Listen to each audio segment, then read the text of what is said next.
Greetings YouTube and welcome to the Blue Corner into a Cardfight Vanguard deck profile. I guess I kind of lied when I said the Brawlers was going to be the last thing I'd do this year. Instead, it's going to be on Gear Chronicle now that the new trial deck is out. I was able to pick up at least one of them, so I got to muck around with the new time link mechanic. For the sake of this video though, I've proxied out the cards I'm missing because I haven't had a chance to order them yet. Face-to-Face Games is currently sold out of History Maker Dragons, and I'm kind of waiting on the next stage to go down so I can get my 4th copy. I suddenly have 3 of them, by the way. I ended up doing a trade with a friend to get his Gear Chronicle deck, so I combined his stuff with my stuff in order to build this. So, yeah, so this is Gear Chronicle post-trial deck, Time Leap build version 1. This will change when the next set drops as we get a couple more cards that either enable time leaping or benefit from being time leaping. And as far as time leaping goes, the time leap mechanic, to put it bluntly, works like this. You choose one of your rear guards, and then you bind it from the game. Then, you call from your main deck a unit with 1 grade higher than the bound unit, and then at the end of the turn, that unit goes back to the bottom of the deck, and then you superior call the bound unit. So, it allows you to do some really neat combos, especially with on-call skills like GG, and it enables Gear Chronicle to be more proactive as opposed to the more reactionary style that they were before, or if your opponent didn't commit a whole lot of cards to the board for you to spin, you weren't really doing a whole lot. Granted, you had your G units to get you through the game, but there are just simply times where you can't stride, or like,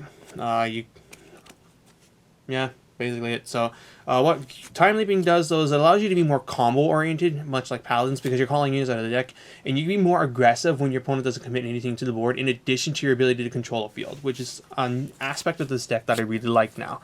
And with that being said, let's get on with the profile itself. So, starting Vanguard is Chrono Dragon. He's the new starter from the trial deck, and he's better than Gunner Gear Draco Kid, and a bit more better than Timepiece as well because of the 5k as opposed to the 4k.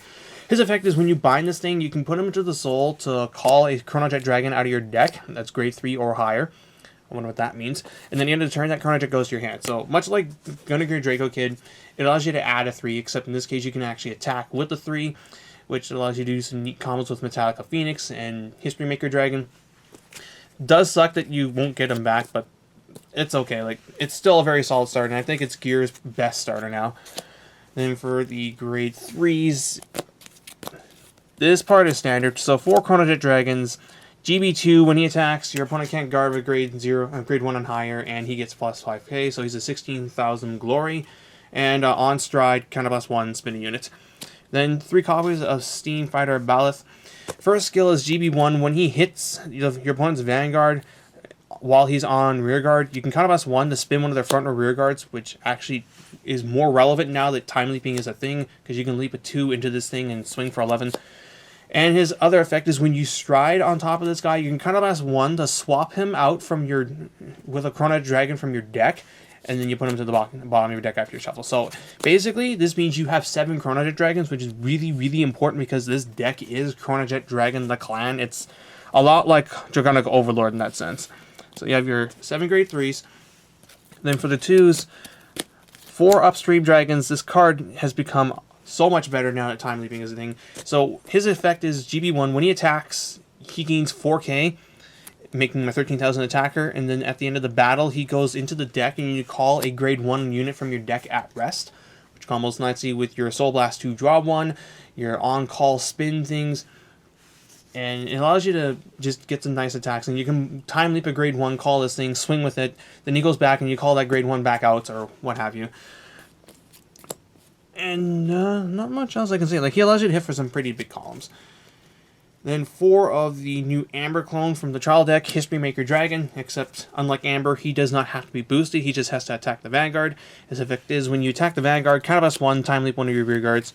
So this is one of your major time leap enablers, as you can attack with a 16k column here, or in this case it's a 19k column, no, 20k. Well, you can attack with this column, and you can attack with this, time leap your 1 to call out another Upstream Dragon, and get another attack off. Or you can turn your Upstream Dragon into a Balef, and you can turn your 0 into a 1. Very solid card. Lastly, oh no, not lastly, 3 copies of Steam Knight Calibum. Common from G set 4, his effect is when you call this thing to rearguard, you choose one of your opponent's rearguards, you put it to the bottom of the deck, and then they call a unit with a grade lower than the targeted unit. So its mileage varies. Like if you spin a 3, they're going to call a 2, and 2 has like the best on-call skills in the game. You tuck a 2, they get a 1. That's hit or miss. If you tuck a 1, they get a 0, and if you tuck their starter, they get nothing. The reason why I play this thing, though, is that he's not Counterblast and he's not Generation Break, so you can use this at any time, and taking away the starter isn't half bad. More importantly, you can just Time Leap a 1 into this thing and spin something, and then he goes back into the deck. So the 8k isn't that bad, it's just an awful ride. And lastly, 1 copy of Glimmer Dragon. When you call this thing to rearguard and you have a Chronojet Dragon, Heart, Vanguard, Generation Break 1, Counterblast 1, Soul Blast 1, you tuck one of your opponent's grade 2 or less rearguards, and then he gains 2,000 power for the turn. So he becomes an 11k attacker on the on-call turn, and since you can Time Leap any 1 to this thing, it allows you to just turn your 1s into 11k beat sticks that's tuck units. For the 1s, 4 Perfect Guard Gs, 4 Stride Enablers, it's a Stride deck, not much else I can say about that. 4 Time Break Dragon. For the time being, this is one of your other ways to enable Time Leaping in your main deck, as when you call this thing from hand, you Time Leap one of your rearguards. So it just helps you accelerate your plays. When set 5 drops, so I don't know if I'll be running that thing. 2 copies of Steam Skara GG. So on call, Soul Blast 2, draw 1. Phenomenal card in this build, because you can either call it, Soul Blast 2, draw 1, and Time Leap it into an upstream dragon, and then he'll attack, or you can Time Leap it into History Maker, actually. Yeah, that's actually better. You can do that, and at the end of the turn, that History Maker goes back into the deck, and you call this thing from your bind, Soul Blast 2, draw 1 again. So if you have 4 Soul and a Time Leap play with this thing, you get to go Soul Plus with GG. It's insane.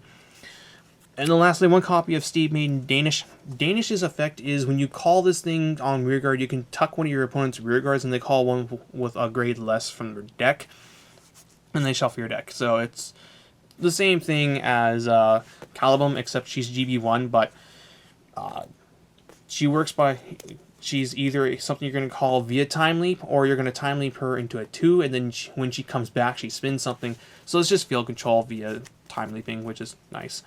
Then for the triggers, 4 Heart Thump Worker. When your Chronojet Dragon attacks, he can go into the soul to give it 5k, and you draw 1, which is really great for your next stage plays. And he builds up soul for your Soul Blast draw cards. Let's see, I think I screwed up my stuff here. 1 sec. Okay, there. 4 more crits, 4 draw, and 4 heal. So, standard trigger ratios. I'm not fond of 12 crits. I feel like the draws are really helpful in here, especially if your opponent decides to play the grade 2 stuck game. The draw triggers will at least help you try and maintain hand while dealing with that.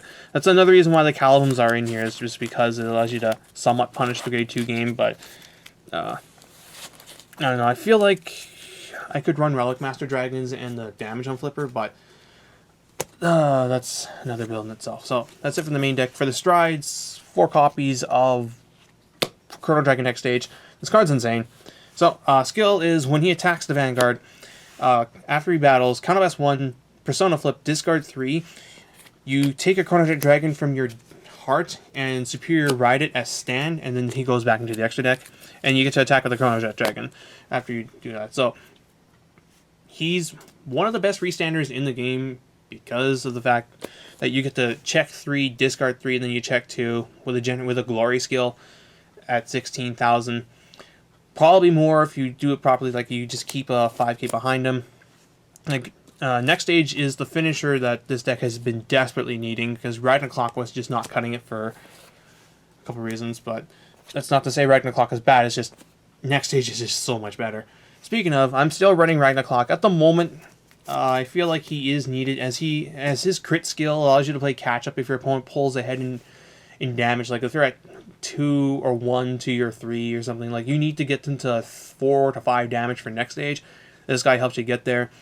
When set 5 drops, though, this will be removed from the deck because there's a common that does this thing's job but better, and he is not a Persona Flip, so I can run things like Upheaval Pegasus or Fate Rider Dragon, but for the time being, though, he's helpful for just closing the gap in damage.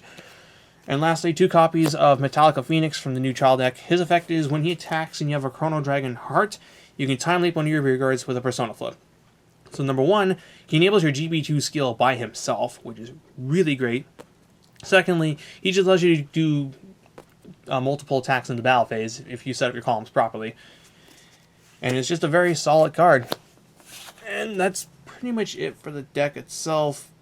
The Grade 2 and Grade 3 lineups I am more or less satisfied with. The Grade 1 lineup is what will change the most when Set 5 drops. That is assuming also we get a new promo card that Japan has that we don't. As it is, this deck is actually doing fairly well in the OCG. I think it's the 3rd best deck over there now.